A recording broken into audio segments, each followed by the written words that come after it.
এপার বাংলা ওপার বাংলা জনপ্রিয় সঙ্গীত শিল্পী অঞ্জন দত্তের গান শুনতে শনিবার সব বয়সী মানুষের ঢল নেমেছিল ৩০০ ফিট এক্সপ্রেসওয়ের ঢাকা অ্যারিনায়। দর্শক শ্রোতার মনে জায়গা করে নিয়ে অঞ্জন দত্ত আলো ঝলমলে কনসার্টে নিজের জনপ্রিয় গানগুলো গেয়ে শোনান। বলেন, ভারতের চেয়ে বাংলাদেশে তার ভক্তের সংখ্যা অনেক বেশি। জাকিয়া আক্তার জানাচ্ছেন।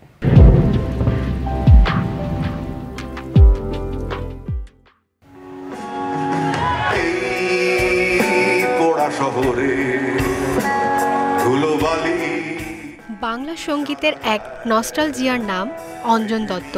তার বেলাবোস, রঞ্জনা কিংবা মালা গান শুনে আজও পুরনো স্মৃতি হাতড়ে বেড়ান সব বয়সী মানুষ। সেই দর্শক শ্রোতাদের ভালোবাসার টানে দীর্ঘ ১ বছর পর আবারও ঢাকার কনসার্টে গান গাইলেন অঞ্জন দত্ত।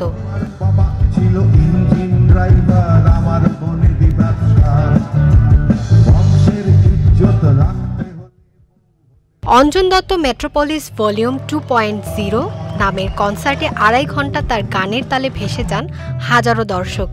একে একে সমস্ত জনপ্রিয় গানগুলো গেয়ে শোনান শিল্পী।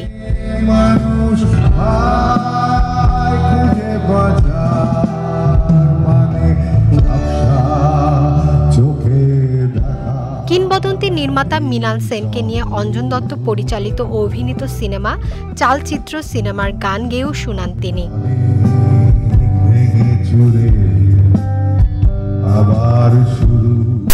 অঞ্জন দত্তের গান শুনে ছোট থেকে বড় হওয়া দর্শকেরা ছিলেন দারুণ আপ্লুত। তো যখন শুরু করেছে অন্যরকম ফিলিংস, এটা আসলে বোঝানোর মতো না। ছোটবেলা থেকে আমি ফ্যান, ভীষণ রকম ভালো লাগছে, অসাধারণ, খুব ভালো লেগেছে। আমি সিলেট থেকে বেসিক্যালি এটা শোনার জন্য আসছে, খুবই ভালো লাগতেছে। আমার লাইফ টাইম অ্যাচিভমেন্ট বলবো যে আমি অঞ্জন দত্তকে সামনাসামনি স্টেজের সামনে থেকে দেখছি এবং ওনার গানগুলি উপভোগ করছি।